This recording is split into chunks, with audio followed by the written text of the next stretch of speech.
Hey guys, it's Brian with the Midnight Mechanic. Working on cars isn't always about working on the fun stuff. Sometimes you have to do things like replacing the headlight in your wife's car. So this is our 2014 Chevy Traverse. It's got a headlight out, so watch as we show you how to replace it. So here's the headlights. We bought them at Advance Auto. They're about 60 bucks, so they're not cheap. We're going to replace them as a pair. You don't really have to do that, but this is my wife's car, so I want to keep it safe.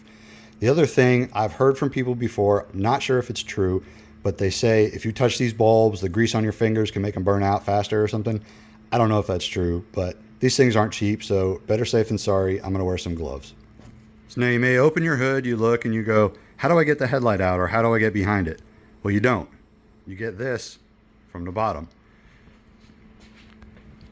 Inside here, you're going to pull this fender liner back and get to the bulbs underneath through there. So we'll show you where the screws are and how to get up there. Okay, so now we're going to show you this fender liner. We went ahead and turned the wheel to the side to get better access here. Now, you could take the tire off to get better access, but more than likely, you're going to be lying in your driveway. You don't want to do that, so just turn it to the side to get better access. To get this off, there are 4 Torx screws that are in here. It's a T15. So as you can see up here, there's one. Down here, there's one.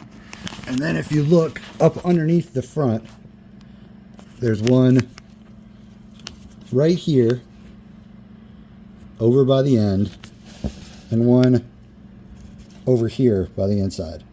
Now what we're going to do is we're going to take our T15 and we're going to pull all 4 of those out.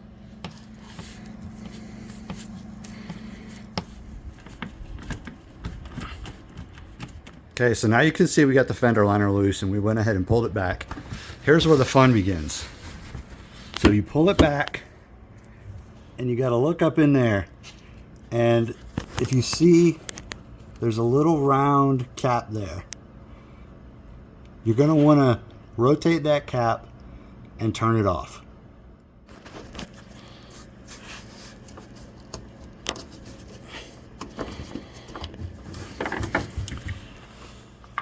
All right, so now that you have that cap off, you can reach inside and turn out the bulb. It just locks in there. And then you can get it out. There you go. As you can see, I got it out. You can see how the snap's on there. It's super simple. You really didn't need to see me do that all.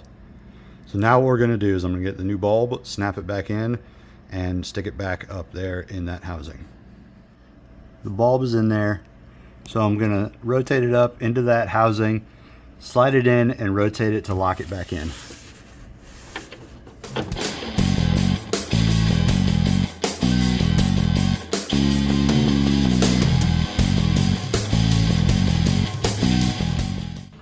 So once you get it all back together, go ahead and turn them on, make sure they work. We replaced both the bulbs already. They both work really well. If you have other bulbs you need to get to, it's accessed through the same panel. Just go ahead and pull that fender liner back and you can see the wires for the high beams and turn signals and things like that. When you're removing the bulbs, it's clockwise to lock them back in, counterclockwise to unlock them. When you get them in there, you have to make sure that you have them clocked the right direction so the notches line up properly. Now, if you have any other questions, anything you'd like to see, any other tools you'd like to learn about, go ahead and post down below in the comments. Follow us on TikTok, Instagram, and Facebook, or check out our other Facebook page, Third Pedal Engineering, and we'll see you guys next time.